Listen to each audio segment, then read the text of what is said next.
Hello दोस्तों। वैसे तो आपने वर्ल्ड वॉर पे बहुत सारी मूवीज़ देखी होगी और आपको वर्ल्ड वॉर की मूवीज़ देखना अच्छा भी लगता होगा, लेकिन आज मैं आपको एक ऐसी मूवीज़ के बारे में बताने वाला हूँ जिसका नाम है द पियानिस्ट और ये 2002 में आई थी और ये मेरी पर्सनली फेवरेट मूवी है जो वर्ल्ड वॉर पे बेस्ड है।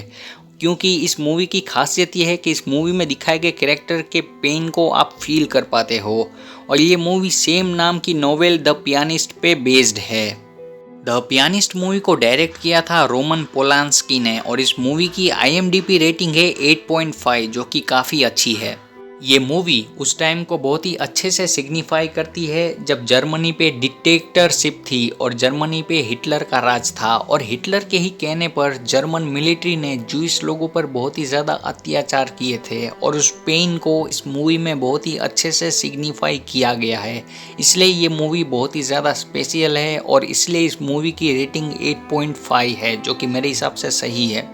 ये मूवी उस टाइम को बताती है जब जर्मनी में होटल्स और शॉप्स के बाहर लोग बोर्ड मारते थे कि dogs and juice are not allowed. मतलब उस तरह की पार्शियलिटी और रेसिज्म का सामना करना पड़ता था ज्यूस लोगों को और ज्यूस के सारे फंडामेंटल राइट्स को भी छीन लिया गया था।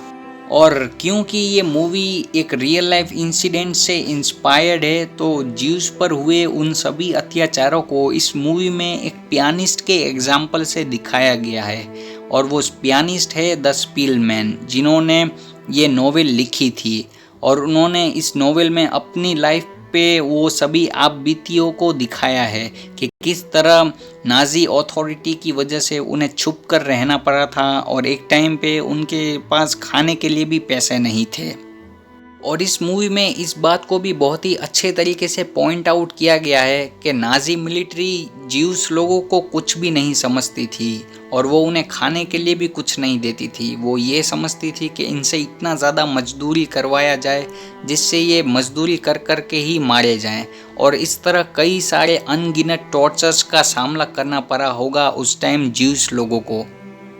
वैसे तो स्पीलमैन प्रोफेशन से एक पियानिस्ट थे, लेकिन जर्मनी में यहूदियों पे हुए जेनोसाइड के कारण उन्होंने अपना प्यार, अपना परिवार, अपना पैशन सब कुछ खो दिया था और वो बस किसी तरह सर्वाइवल के लिए छुप कर रह रहे थे और इन सारी बातों को उन्होंने अपनी नॉवेल द पियानिस्ट में अच्छे से सिंबलाइज किया था। हालांकि मूवी में कई सारे सीन्स को क्लियरली नहीं दिखाया गया है कि किस तरह यहूदियों को एक लार्ज स्केल में टॉर्चर कैंप में ले जाकर उनका जेनोसाइड किया जाता था, लेकिन मूवी के बहुत सारे सीन्स में इसका ईस्टर एग हमें देखने को मिलता है और इस बात से भी कोई डिनाई नहीं कर सकता कि उस टाइम यहूदियों के लिए जर्मनी एक हेल था। लेकिन ये तो हम सब जानते हैं कि हर बुरे काम का फल बुरा ही होता है और किस तरह 1945 आते आते नाजी जर्मनी हारने लगी थी और हिटलर का दबदबा ख़त्म होने लगा था और अंत में ये हम सब जानते हैं कि हिटलर को भी सुसाइड करना पड़ा था। लेकिन हिटलर ने जो किया था उसके सामने ये सुसाइड की सज़ा तो बहुत ही छोटी है, क्योंकि हिटलर की वजह से कई लाखों ज्यूस लोगों ने एक ब्रूटल डेथ फेस की थी और हिटलर को भी वो डेथ फेस करने की ज़रूरत थी।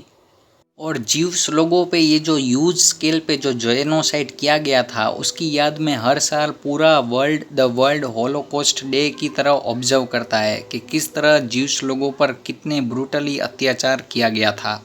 तो फ्रेंड्स, ये था मेरा review on the pianist movie और मेरे हिसाब से आपको भी अपनी लाइफ में एक बार ऐसा अमेजिंग मास्टरपीस ज़रूर देखना चाहिए। तो मैं आपका दोस्त और होस्ट आदित्य जादव आपसे मिलूंगा फिर किसी और वीडियो में। तब तक के लिए बाय बाय, पीस।